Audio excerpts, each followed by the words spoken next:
Ya rada baba baba baba. Ya rada basyara baba baba baba. Makasih Tuhan, terima kasih. Terima kasih buat hadirat-Mu.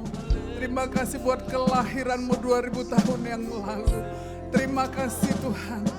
Engkau yang menjadi penuntun, menjadi terang di saat kami menghadapi masa-masa gelap di tengah-tengah dunia ini. Kami bersyukur ya Bapa, buat rancangan keselamatan, buat karya agung oleh Allah Bapa.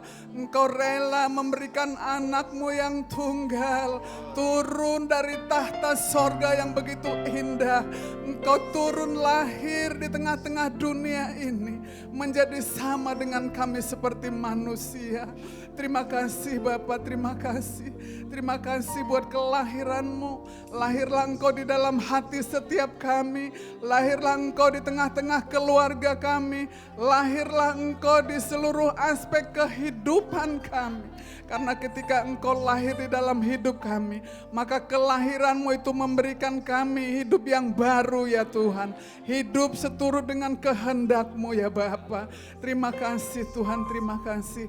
Pagi hari ini Bapa, Engkau masih memberikan kami waktu, kesehatan, kekuatan untuk kami boleh datang beribadah, memuji, memuliakan nama-Mu. Kami menaikkan ucapan syukur kami atas kelahiran-Mu, atas kelahiran putra-Mu yang tunggal ya Bapa, yang kami peringati sebagai Natal pada hari ini. Bapa, melalui Roh Kudus-Mu, turunlah Engkau di tengah-tengah ibadah kami Bapa. Kuasai hati dan pikiran kami. Biarlah setiap hati dan pikiran kami menjadi tanah yang subur untuk boleh ditaburi oleh firman Allah. Layakkan setiap kami. Sucikan hati, pikiran dan roh kami ya Tuhan. Untuk kami boleh berkenan masuk ke ruang Maha Kudus. Terima kasih Bapa. Aku mohon Kau mengurapi hamba ini secara khusus ya Tuhan. Hamba tidak ada apa-apanya. Mohon Kau berkati lidah mulut dan perkataan yang keluar dari mulut hamba itu berasal daripada Tuhan. Itu berasal daripada Tuhan dan itu adalah Tuhan sendiri ya Tuhan. Dan kami percaya ketika firman itu ditaburkan, maka sesuatu terjadi, kelepasan terjadi, kekuatan yang baru terjadi, damai sejahtera sukacita terjadi di tengah-tengah kami. Terima kasih Bapak, terima kasih. Engkau baik. Selamanya Engkau baik di dalam hidup kami. Tidak ada yang lain selain Engkau yang menjadi pujian penyembahan kami. Engkau adalah tujuan daripada hidup kami. Terima kasih Bapak, terima kasih. Kami akui Engkau Tuhan di dalam hidup kami. Kami akui Engkau juru selamat di dalam hidup kami ya Bapak. Terima kasih Tuhan. Sungguh kami menjadi anak-anak yang beruntung ya Tuhan. Engkau yang punya inisiatif untuk mencari kami, melepaskan kami dari cengkeraman dosa, dari keinginan-keinginan daging yang kami tidak mampu dengan kekuatan kami sendiri. Terima kasih Bapak, terima kasih. Berkaryalah Engkau di tengah-tengah ibadah kami. Nyatakan isi hati-Mu Tuhan. Inilah doa persembahan kami. Segala pujian, segala hormat, segala kemuliaan kami berikan hanya di dalam satu nama, Tuhan Yesus Kristus Juru Selamat kami yang hidup, yang percaya dan diberkati. Sama-sama kita katakan amin. Amin. Beri kemuliaan bagi Tuhan. Silakan duduk Bapak Ibu. Salam. Selamat Natal bagi kita semuanya. Natal yang dirayakan oleh seluruh manusia di muka bumi ini ya. Jadi baik dia negaranya juga bukan mayoritas Kristen, itu di negara Arab, bahkan juga saat ini yang selama ini sudah lama tidak pernah diperkenankan untuk perayaan. Di negara Arab saat ini ada pohon Natal yang diizinkan oleh raja. Kemuliaan Tuhan terbit juga di sana Bapak Ibu. Kita bersyukur semuanya bangsa-bangsa merayakan kelahiran putra Natal pada saat ini. Nah, kita sambut Yesus itu, kita tinggikan Dia, kita berikan hormat, pujian dan kuasa bagi kemuliaan namanya sampai selama-lamanya. Amin. Nah, tema Natal kita pada bulan ini, kemuliaan bagi Allah dan damai sejahtera di bumi, yang diambil dari Lukas 2 ayat 14, yang sepanjang daripada bulan ini disampaikan oleh seluruh hamba-hamba Tuhan. Baik ibadah di gereja, di FA, di keluarga, di Natal-Natal, bahkan ini adalah tema yang diusung oleh gereja-gereja yang ada di bawah naungan PGI, ya. Jadi semuanya itu berbicara tentang kemuliaan Tuhan dan damai sejahtera di bumi. Kemuliaan Tuhan dan damai sejahtera di bumi. Nah, saya percaya ini membawa pesan perdamaian, pesan sukacita dan kebaikan kepada semua orang. Kalau Natal itu tiba, itu berbicara tentang sukacita. Tetapi sebenarnya sukacita yang ada di dalam kita itu bukan hanya pada saat Natal saja, tetapi setiap hari kalau Yesus lahir di dalam hidup kita, maka sukacita itu tetap ada dan kita membawa damai kemanapun kita berada. Nah, pada waktu Tuhan Yesus lahir ke dunia ini, lebih 2000 tahun yang lalu, itu ada dua kelompok yang datang menyembah Yesus. Yang pertama itu adalah kelompok gembala-gembala. Kelompok gembala-gembala dari Padang Efrata itu datang mencari sesuai dengan berita yang disampaikan oleh malaikat, lalu kemudian dia menyembah Yesus. Para gembala ini mewakili orang-orang Yahudi, ya. Mereka itu adalah orang-orang sederhana, sederhana dalam ekonomi dan sederhana juga di dalam kepandaian gitu. Nah, ini kelompok yang pertama. Lalu kemudian kelompok yang kedua, orang-orang Majus dari timur. Orang-orang Majus dari timur mewakili orang yang bukan Yahudi, ya. Mewakili orang yang bukan Yahudi, mewakili kita-kita ini juga. Jadi orang Majus ini bukan orang Yahudi, dia dari timur, tetapi dia orang kaya dan juga orang pandai, orang pandai. Jadi Tuhan Yesus itu lahir, datang ke dunia ini bukan hanya untuk orang Yahudi, tetapi untuk semua kita, untuk Bapak, Ibu, dan saya. Beri kemuliaan bagi Tuhan. Kita bersyukur untuk itu. Lalu kemudian ayat yang akan kita sharingkan pagi hari ini, saya akan tetap mengambil dari Lukas 2 ayat 8 sampai 14. Bisa ditayangkan. Lukas 2 ayat 8 sampai 14. Ayat 8-nya dulu saya bahas ya. Di daerah itu ada gembala-gembala yang tinggal di padang. Ngapain dia? Menjaga kawanan ternak mereka pada waktu malam. Gembala, ternak domba, lalu kemudian palungan, Yusuf, Maria, ini selalu menjadi ikon ya pada saat perayaan Natal, nggak pernah lepas dari itu ya. Ditampilkan pada saat fragmen tentang kelahiran Yesus, menceritakan tentang kelahiran Yesus. Namun di ayat 8 ini saya ingin kita merenungkan sedikit sesuatu yang penting, yang tidak lazim gitu ya, yang tidak lazim. Di daerah itu ada gembala-gembala yang tinggal di padang menjaga kawanan ternak mereka pada waktu malam. Kalau kita baca sekilas ayat ini enggak ada apa-apa ya. Cuma menjelaskan tentang gembala yang menjaga kawan ternak gitu ya. Nah, tetapi perhatikan baik-baik Bapak Ibu. Gembala-gembala dikatakan di sini, perhatikan baik.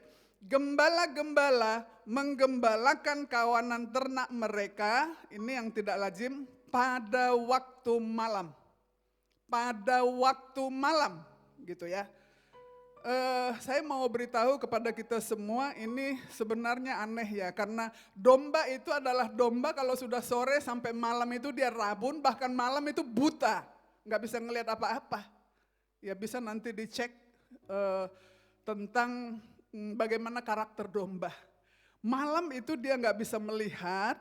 Nah ini yang menurut saya aneh gitu. Biasanya gembala-gembala itu menggembalakan domba ternak pagi, siang sampai sore, lalu kemudian ternaknya sudah kenyang, dia tuntun, dia masukkan ke kandang. Nah, jadi bisa dibayangkan bagaimana gembala pada saat itu membawa domba untuk mencari makanan rumput, ya.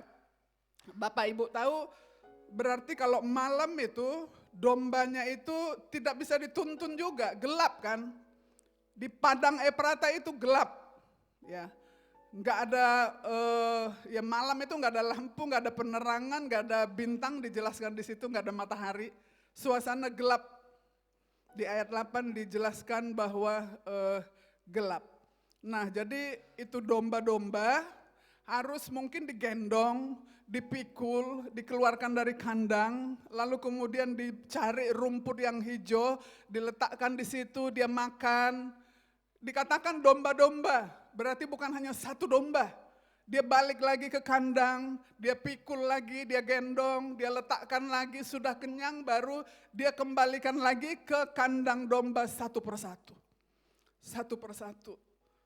Nah, Bapak Ibu, ini luar biasa hatinya seorang gembala itu tadi ya. Gembala-gembala itu yang ada di situ.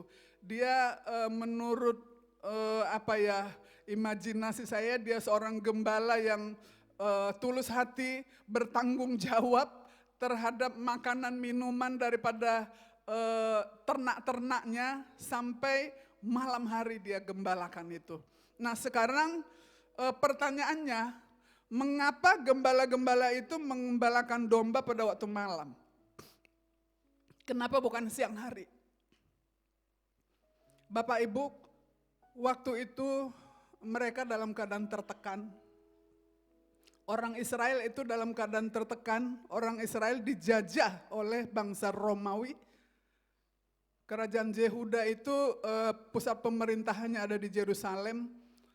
Romawi ada di sana, setelah mereka 70 tahun itu kembali dari Babel, lalu kemudian beberapa waktu kemudian mereka dijajah oleh orang Romawi. Jadi orang Romawi saat itu berseru, orang Israel pada saat itu berseru-seru kepada Tuhan, minta Mesias untuk menyelamatkan mereka dari apa? Dari penjajahan Romawi sebenarnya, ya. Nah namanya orang sedang dijajah saat itu tertekan, gak boleh punya harta banyak, begitu banyak harta sedikit diambil, dirampas gitu ya. Kaya sedikit dirampas. Jadi bayangkan gembala-gembala itu sampai turut menggembalakan domba-domba itu mencari waktu malam hari. Yang sudah pernah ke Israel mungkin tahu ya dari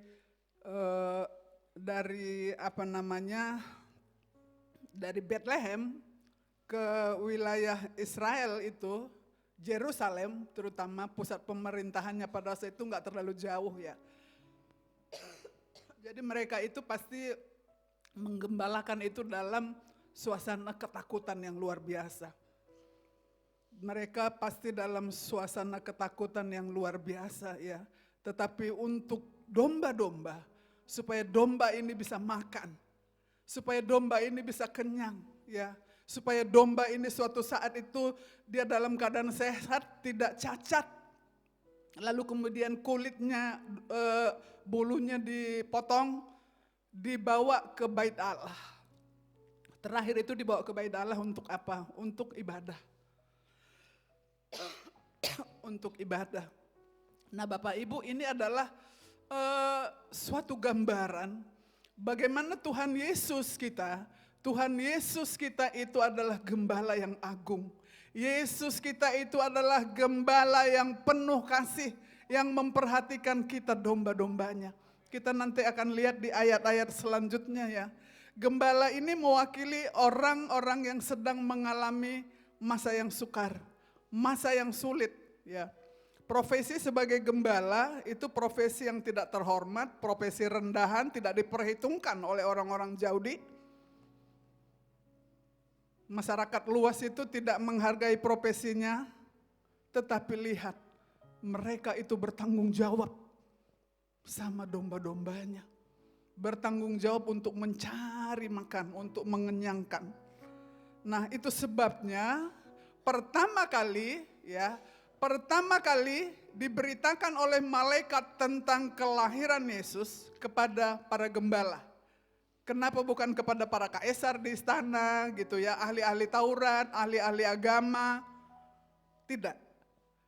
Ternyata Allah, Tuhan memilih untuk menginformasikan, menyampaikan berita kelahiran Yesus Juru Selamat pertama kali kepada orang sederhana, kepada gembala di padang, ya, orang-orang yang tidak diperhitungkan. Amin.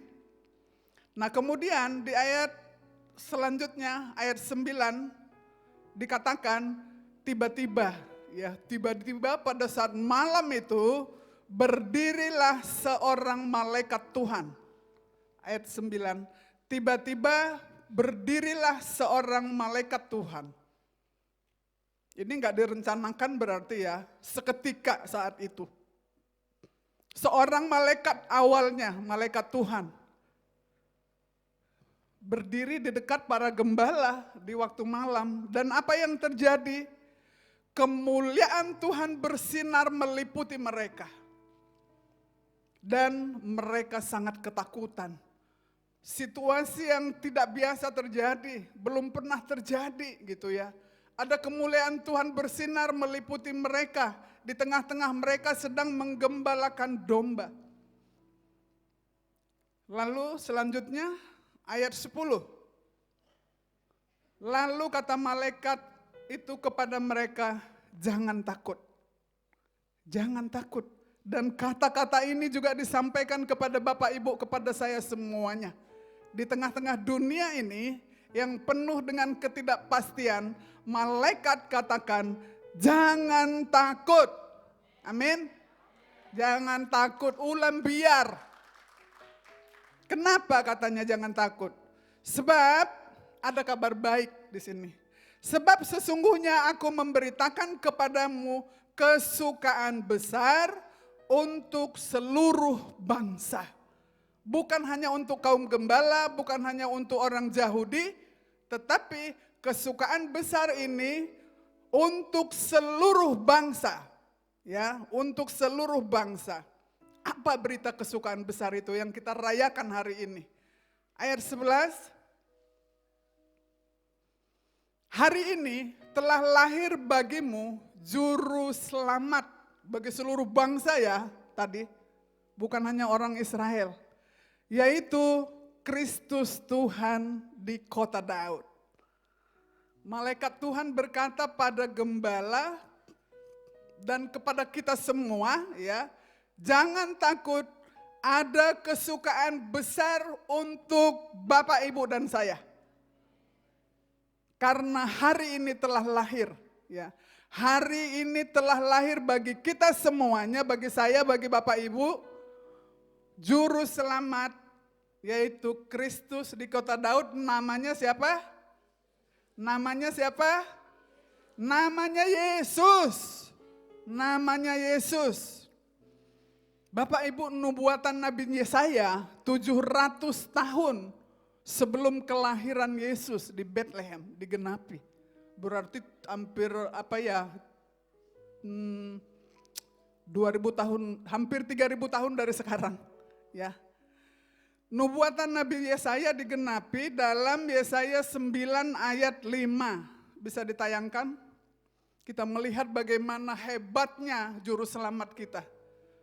Sudah dinubuatkan melalui Nabi Yesaya. Seorang anak telah lahir.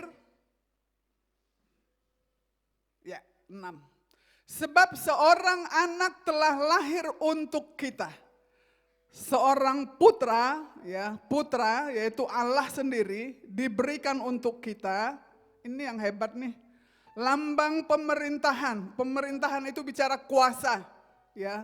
Pemerintahan itu bicara kuasa, ada di atas bahunya. Namanya disebut ada 4 nih. Namanya disebutkan orang, 1 penasehat ajaib. Ya, penasehat ajaib, 2 Allah yang perkasa, 3 Bapa yang kekal, 4 Raja damai. Beri kemuliaan bagi Tuhan. Jadi Allah kita hebat. 700 tahun sebelum kelahirannya itu sudah dinubuatkan akan kelahirannya oleh Nabi Yesaya. Di Mika juga ada ya, Mika 5 juga dijelaskan di sana. Bahwa seorang anak telah lahir untuk kita, lambang pemerintahan ada di atas bahunya, disebut orang namanya itu penasehat ajaib, Allah yang perkasa, Bapa yang kekal, Raja damai.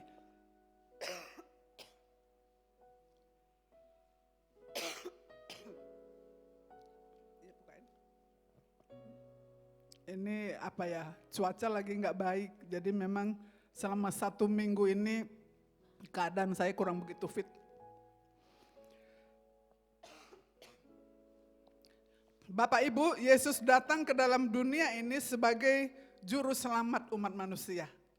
Karena tak ada satupun yang mampu untuk menyelamatkan diri dari belenggu dosa. Alkitab berkata bahwa semua orang telah berbuat dosa dan telah kehilangan kemuliaan Allah. Dan upah dosa itu adalah maut. Ya, upah dosa adalah maut. Tuhan Yesus datang ke dalam dunia untuk menyelamatkan manusia dari hukuman kekal itu. Kalau Tuhan Yesus nggak lahir, kita akan tidak selamat, kita ada di dalam kematian yang kekal ya. Karena sejak manusia jatuh ke dalam dosa, pada saat Adam dan Hawa jatuh ke dalam dosa, maka semuanya kita ini sudah hidup di dalam dosa. Nah, Yohanes 3 ayat 16 di sini dicatat. Kenapa dia turun ke dunia ini? Kenapa anaknya diberikan kepada kita? Ini sudah ayat yang sering kita dengar. Karena begitu besar kasih Allah akan dunia ini. Karena begitu besar kasih Allah akan Bapak, Ibu, dan saya. Sehingga ia telah mengaruniakan anaknya yang tunggal, supaya setiap orang yang percaya kepadanya tidak binasa, melainkan beroleh hidup yang kekal. Tujuan kita apa? Enggak binasa. Memperoleh hidup yang kekal, karena hidup di dunia ini, apapun yang ada yang kita miliki di dunia ini tidak ada yang kekal, nggak ada, semuanya ada waktunya, ya, semuanya ada batasnya. Nah, oleh sebab itu, karena begitu besar kasih Allah akan Bapak, Ibu, dan saya, maka Dia memberikan anaknya yang tunggal, yang akan memberikan jalan-jalan bagi kita semua, untuk sampai kepada hidup yang kekal itu. Supaya kita tidak binasa. Daging ini memang akan binasa, tetapi roh kita, ya, roh kita itu yang harus kita berjuang sampai akhir supaya memperoleh hidup yang kekal.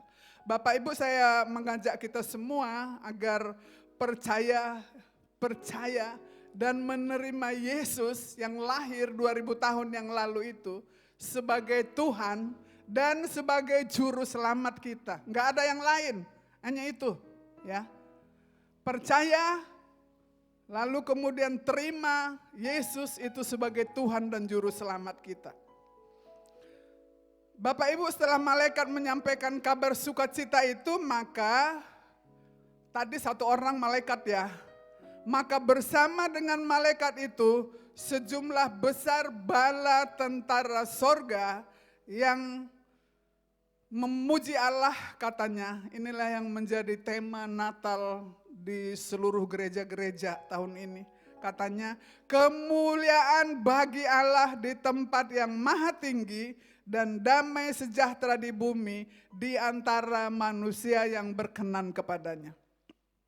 Apa yang dilakukan oleh para gembala tadi setelah mendengar itu? Kan dikatakan lahir juru selamat di kota Daud, di Bethlehem, ini tandanya, dikasih tahu tanda-tandanya. Gembala-gembala ini enggak tanya-tanya, enggak protes, enggak tanya di mana itu, ya kan? Bethlehem itu di mana, posisinya di mana, enggak. Mereka itu berangkat ke Bethlehem, taat, percaya dan taat, ya. Mereka percaya dan taat apa yang disampaikan oleh malaikat untuk melihat apa yang terjadi di sana seperti yang disampaikan oleh Tuhan melalui malaikat. Lalu kemudian mereka melihat dan pulang dengan sukacita sambil memuji dan memuliakan Tuhan. Karena apa yang mereka lihat di Bethlehem itu semua sama persis seperti apa yang disampaikan oleh malaikat Tuhan. Bapak Ibu kita ini harus menyiapkan hati kita itu untuk percaya dengan firman Tuhan, ya. Meskipun kadang-kadang itu nggak bisa diterima oleh akal logika gitu. Memang namanya firman itu nggak bisa diotak-atik, nggak bisa. Kepala kita, otak kita hanya sebesar bakpao, nggak bisa, ya. Nah, melalui kelahiran Yesus dalam Lukas 2 ayat 8 sampai 14 ini ada beberapa pesan, ya. Ada beberapa pesan yang sebagai orang percaya itu kita harus lakukan, ya. Yang pertama di ayat 9 itu dijelaskan tiba-tiba berdirilah seorang malaikat dan seterusnya. Kita harus menghormati hadirat Allah. Ya. Kita perlu sadar bahwa Tuhanlah yang berinisiatif menghampiri manusia melalui hadiratnya. Kemuliaan Tuhan bersinar itu adalah hadirat Allah. Tiba-tiba setelah satu orang malaikat itu berdiri dekat gembala, ada kemuliaan Tuhan itu bersinar. Itu adalah hadirat Allah. Hormati hadirat Allah. Karena semua yang kita miliki di dalam hidup ini itu karena anugerah daripada Allah. Ya, itu karena anugerah dan kebaikan Tuhan. Enggak ada kekuatan kita. Jika kita sadar bahwa semua itu adalah anugerah Allah, maka kita harus menghormati hadiratnya yang menuntun setiap hidup kita. Sama seperti para gembala. Lalu yang kedua, pesan daripada Natal kita hari ini. Yang kedua itu memberitakan kabar baik atau menginjil. Ada di ayat 10 dan 11. Di sini, ya. Malaikat itu memberitakan kabar kesukaan besar kepada gembala, lalu gembala-gembala itu melihat ke Efrata, lalu kemudian dia menyampaikan kabar baik itu kepada orang-orang yang dia temui. Natal ini Bapak Ibu, itu momen, ya, di mana kita diingatkan kembali bahwa Juru Selamat itu sudah lahir 2000 tahun yang lalu. Beritanya itu disampaikan oleh malaikat melalui gembala. Gembala lihat lalu sampaikan kepada orang-orang. Dan karena berita itulah maka saat ini kita tahu. Kalau tadi berhenti di situ, ya, mereka tidak melakukan apa-apa, tidak dicatat di dalam Alkitab. Maka kita tidak mengerti kabar baik itu sampai sekarang. Jadi Bapak Ibu jangan berhenti pada kita kabar baik itu. Karena tugas kita itu adalah menuntaskan amanat agung. Sebelum Tuhan Yesus naik ke sorga, ya, Dia sampaikan kepada murid-murid dan kepada kita semuanya. Dalam Matius 28 ayat 19 sampai 20. Inilah amanat agung Tuhan Yesus yang harus kita lakukan, tanggung jawab kita semua sebagai murid Tuhan Yesus, sebagai orang percaya. Dan pesan ini ada pada saat Yesus lahir 2000 tahun yang lalu. 19, karena itu kata Tuhan, pergilah, jadikanlah semua bangsa muridku.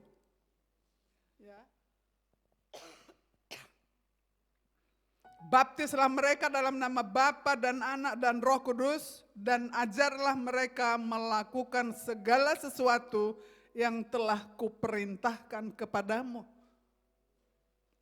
Dan ketahuilah, Tuhan tahu kita nggak kuat. Tuhan tahu kita banyak rintangan, banyak tantangan, banyak hambatan pada saat kita menyampaikan kabar baik itu. Menyampaikan kabar baik juga banyak tantangan ya. Karena kadang ada penolakan gitu. Tuhan katakan, aku menyertai kamu sampai kepada akhir zaman. Luar biasa Tuhan kita. Bagaimana caranya dia menyertai kita? Jadi ketika dia lahir, dia menjadi manusia, kemudian usia pelayanannya 3 tahun di tengah-tengah dunia ini, lalu kemudian dia mati di kayu salib di Golgota, dan dia turun ke dunia orang mati 3 hari, dia bangkit 40 hari, dia ada di tengah-tengah dunia, naik ke sorga, ya 10 hari di sorga, dia mencurahkan Roh Kudusnya di loteng atas. Dan Roh Kudus itu juga yang menyertai kita untuk menguatkan kita, memberi kita hikmat dalam menyampaikan kabar baik. Roh Kudus itu tidak bisa tinggal di bait Allah. Bait Allah itu adalah tubuh kita, bait kudus yang tidak hidup kudus. Karena dia Allah yang kudus, dia Allah yang mulia. Lalu yang ketiga, memuliakan Allah di dalam hidup kita. Yesus lahir, dibungkus dalam lampin, terbaring dalam palungan, itu adalah Allah sendiri ya. Dia adalah Allah yang kekal, Allah 100%, manusia 100%. Dia memang mengambil rupa seperti manusia. Justru inilah membuat dia layak untuk dimuliakan. Dia layak untuk ditinggikan.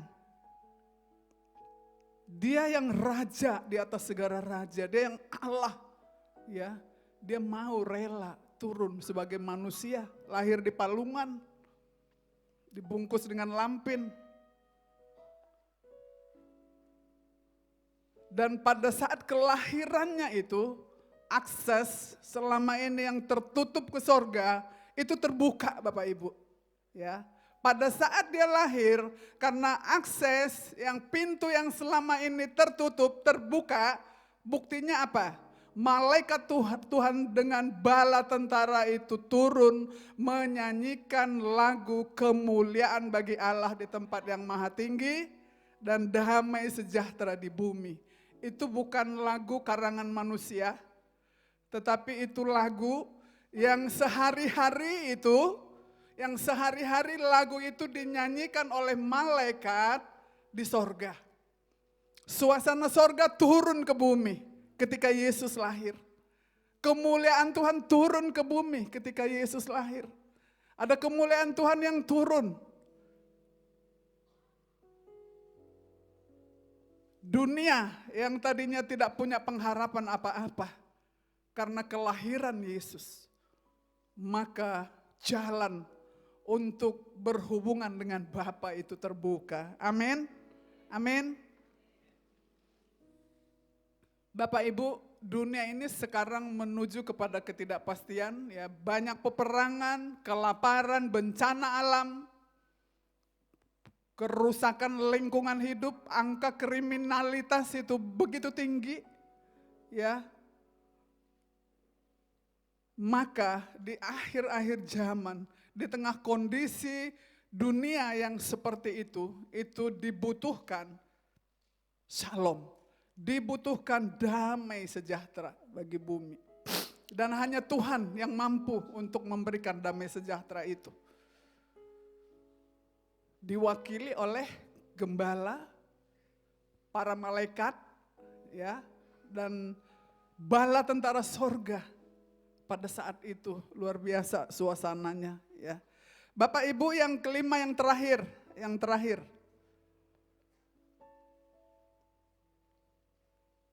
Apa pesan yang disampaikan melalui kelahiran Yesus yang kita peringati hari ini? Yang kelima adalah menjadi orang yang berkenan kepadanya. Menjadi orang yang berkenan kepada Tuhan. Jadi damai sejahtera di bumi, di keluarga kita, dimanapun itu, ternyata itu tidak dapat dirasakan oleh semua orang. Nggak ada.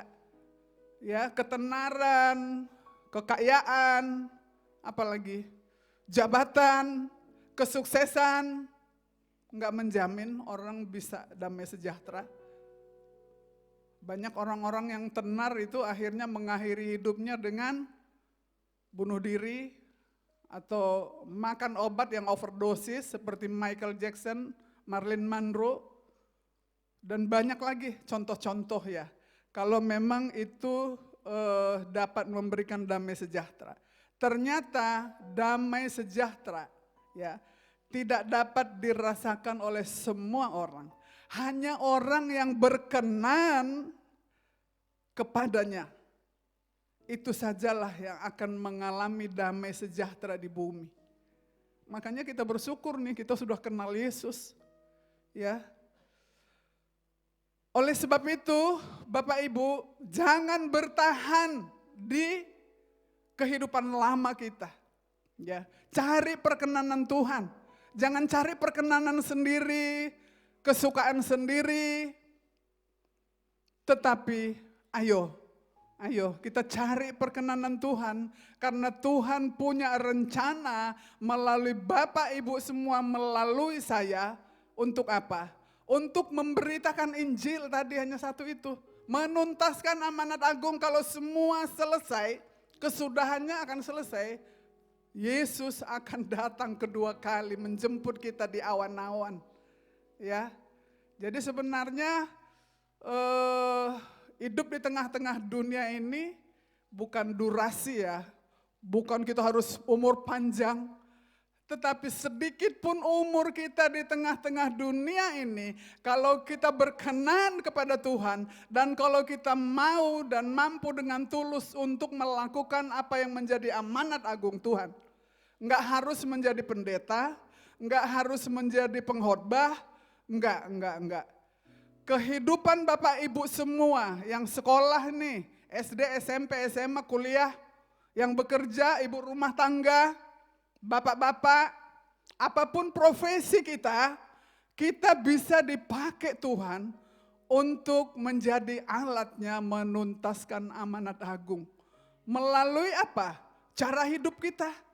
Cara hidup kita membawa damai kita. Ya, kemanapun kita melangkah itu kita membawa damai. Bukan malah sebaliknya membawa huru-hara. Membawa perseteruan gitu, enggak. Mari di akhir tahun ini, sebentar lagi kita akan meninggalkan tahun ini, kita akan masuk ke tahun 2024 ya. Kita benahi hidup kita. Kita benahi hubungan kita dengan Tuhan. Kita benahi hubungan kita dengan sesama. Kita benahi hubungan kita di tengah-tengah keluarga. Sehingga apa?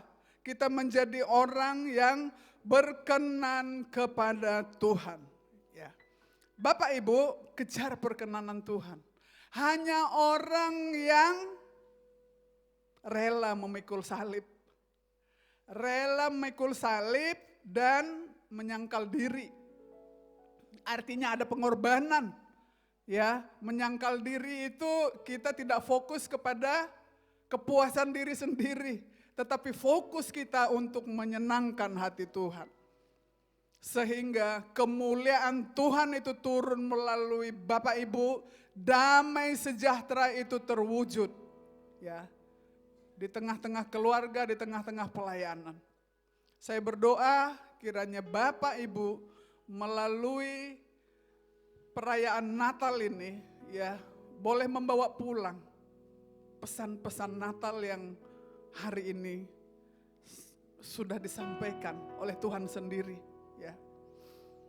Bapak Ibu yang saya kasihi, berapa banyak di antara kita itu hari-hari ini nggak bisa merasakan kedamaian karena sedang mengalami masa-masa sulit gitu ya, masa-masa sulit.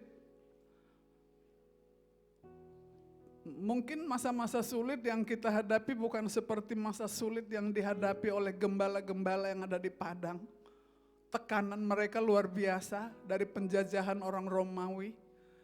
Masa-masa sulit yang dihadapi kita ini bukan penjajahan secara fisik, tetapi penjajahan yang iblis itu punya celah untuk menjajah pikiran kita.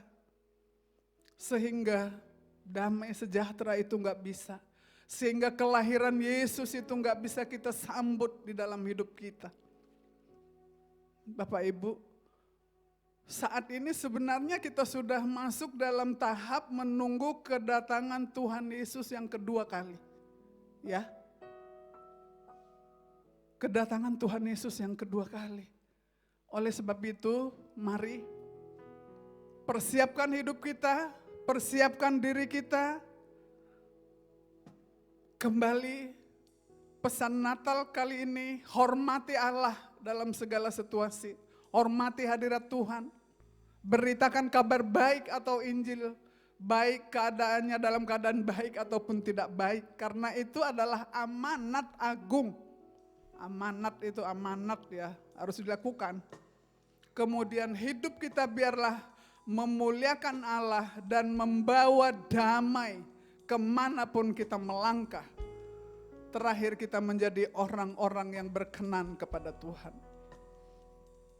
Saya percaya ketika ini kita lakukan, maka seberat apapun tekanan, masalah yang kita hadapi, kehilangankah itu, ekonomi, sakit penyakitkah itu ya, gak ada yang mampu itu untuk memisahkan kita dari kasih Kristus. Maka kasih Kristus itu akan memberikan kita kemampuan untuk melewati semua masalah yang ada. Yesus lahir itu menjadi gembala yang baik ya. Maka sambut dia sebagai gembala yang baik, yang mengerti kebutuhan kita, mengerti kebutuhan domba-dombanya. Yohanes 10 ayat 11 itu mengatakan, Tuhan berkata, Yesus berkata, akulah gembala yang baik. Gembala yang baik itu memberikan nyawanya bagi domba-dombanya. Ini perkataan Yesus langsung ya. Yohanes 10 ayat 11. Akulah gembala yang baik, kata Yesus. Gembala yang baik itu memberikan nyawanya bagi domba-dombanya. Jadi jangan takut. Di dalam Mazmur 23 ayat 1 sampai dengan 3 bisa ditayangkan.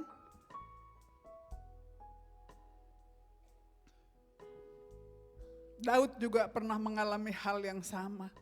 Mengalami tekanan, dikejar-kejar.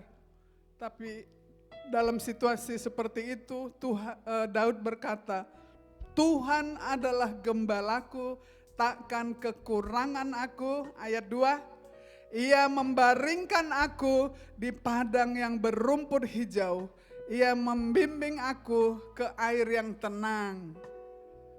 Ia menyegarkan jiwaku, Ia menuntun aku di jalan yang benar oleh karena namanya. Beri kemuliaan bagi Tuhan.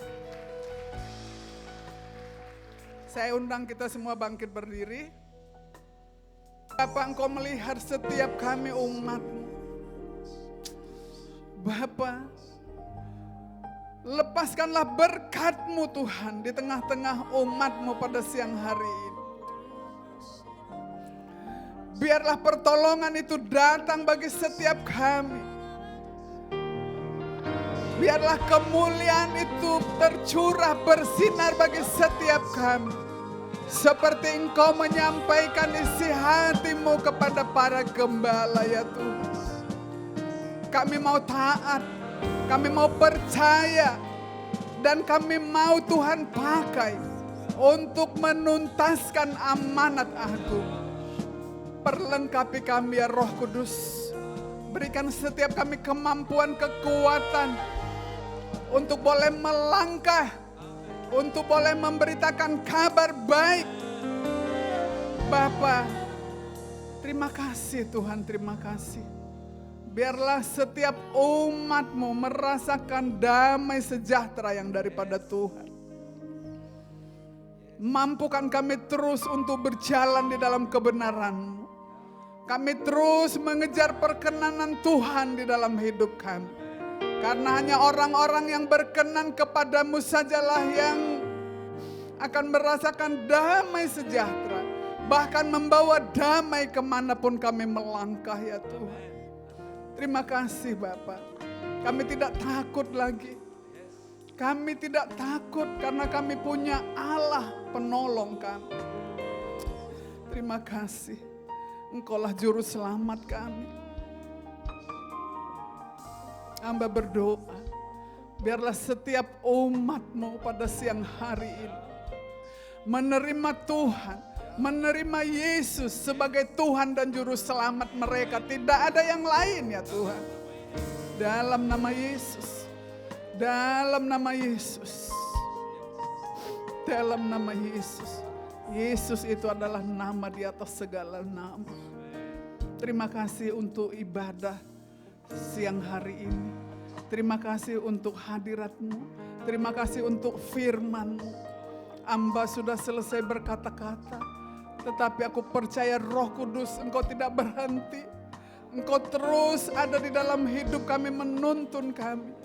Biarlah setiap firman yang hamba sudah taburkan itu boleh dimengerti, bertumbuh, berbuah di dalam hidup setiap umat-Mu di tempat ini. Terima kasih Bapa. Berkati keluarga demi keluarga. Apapun yang menjadi pergumulan daripada hamba-hamba-Mu, biarlah siang hari ini kami memperbarui komitmen kami. Kami tidak mengandalkan kekuatan kami, tetapi kami percaya dan mengandalkan Engkau dalam segala situasi. Terima kasih Bapa. Janji-Mu ya dan amin. Betapa kami bangga memiliki Allah yang seperti Engkau. Berkat-Mu tercurah bagi jemaat-Mu. Damai sejahtera-Mu tercurah bagi jemaat-Mu. Sinar kemuliaan-Mu menyinari seluruh jemaat-Mu di tempat ini. Sehingga setiap hari kami bertambah hari, bertambah kuat berjalan bersama dengan Yesus. Sampai suatu saat janji Tuhan untuk kekekalan itu menjadi milik setiap kami ya Bapa. Terima kasih Tuhan, terima kasih. Ampuni segala dosa, pelanggaran yang kami lakukan. Baik di dalam pikiran, perkataan, perbuatan kami. Yang membuat kami terpisah daripada Tuhan. Ampuni kami ya Bapa. Ampuni kami ya Tuhan. Kami mau memperbarui komitmen kami. Mengakhiri tahun ini ya Bapa. Kami mau Engkau tetap ada berjalan bersama dengan kami. Lahir, bertumbuh di dalam hidup kami ya Bapa. Terima kasih Tuhan, terima kasih. Terima kasih Bapa. Terima kasih Tuhan. Inilah doa kami di dalam nama Tuhan Yesus. Kami telah berdoa dan mengucap syukur bersama dengan saya. Kita katakan amin.